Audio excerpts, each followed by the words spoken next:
Om Swastiastu. My name is Anak Agung Wikara, and I'm from SMAN Gede Denpasar, and I will be telling you about the current motion about this house will abolish primary and middle school years that group children based on age, but instead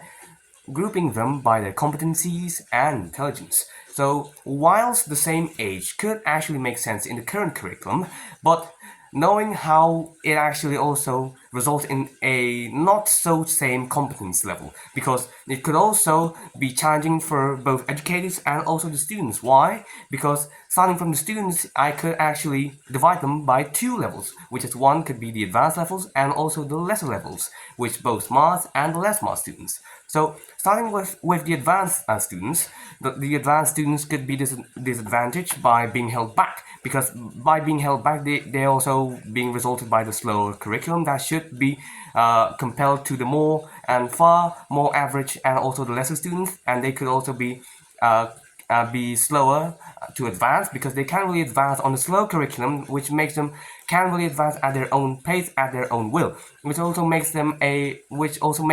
really bad and horrible environment for the advanced students, which could also lead to a less supportive and less smart environment that could actually help them to get even smarter or to get to improve their intelligence even more. So for the lesser students, they're also getting a disadvantage because they could be overwhelmed by all the tasks, by the current curriculum, and they could also can't really keep up.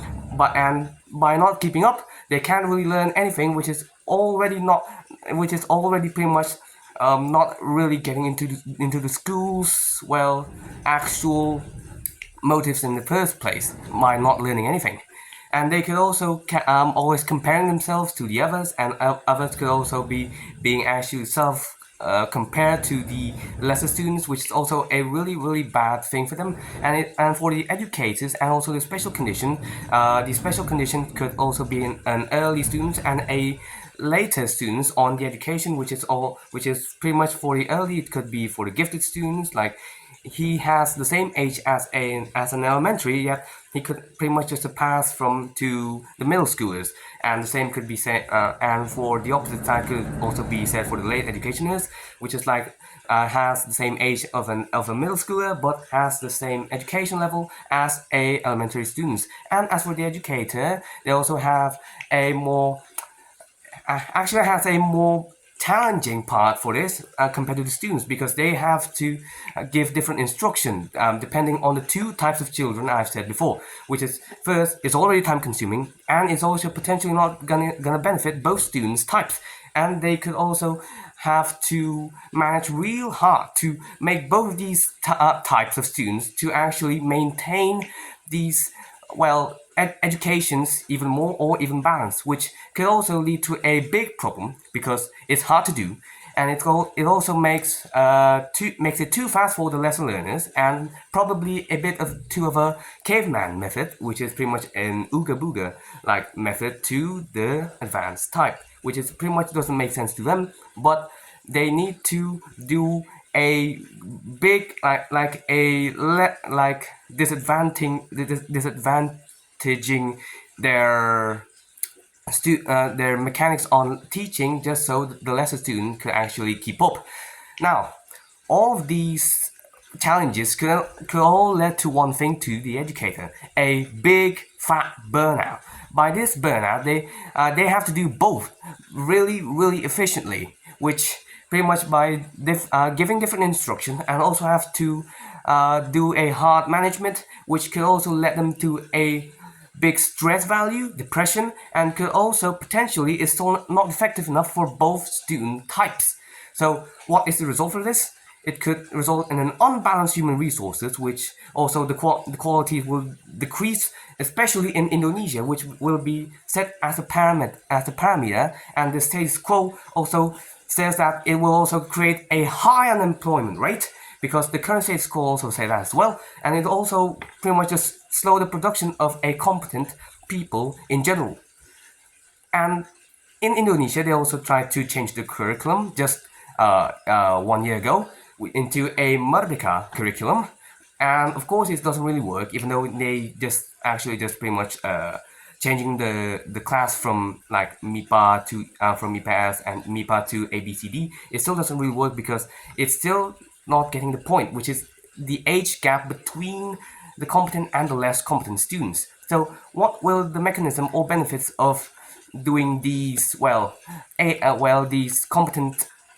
these competent students will actually be? So firstly, we have the tailored or personalized education. These students could actually learn at their own pace because the lesser student, they could actually just slow down for a little. And because they're also in the same age as the other lesser student, they're also not getting peer pressured by the more advanced students because they also don't have to know each and everything, so they could actually have a high ranking in class and also make a high level of stress to them. And the second benefits of the competency gap in education is now addressing the learning differences, because let's say the advanced students could now actually get a support from another advanced advanced learner, and they could also have the same class communities. Well, I could say class because they have the same competent abilities and communities, and they also fully understand each other finally. And they could also, and the third benefit is also reducing social pressure, which is pretty much the mixed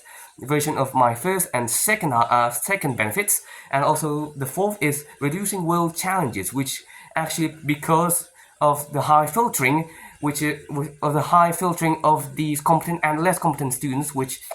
makes which pretty much just produce a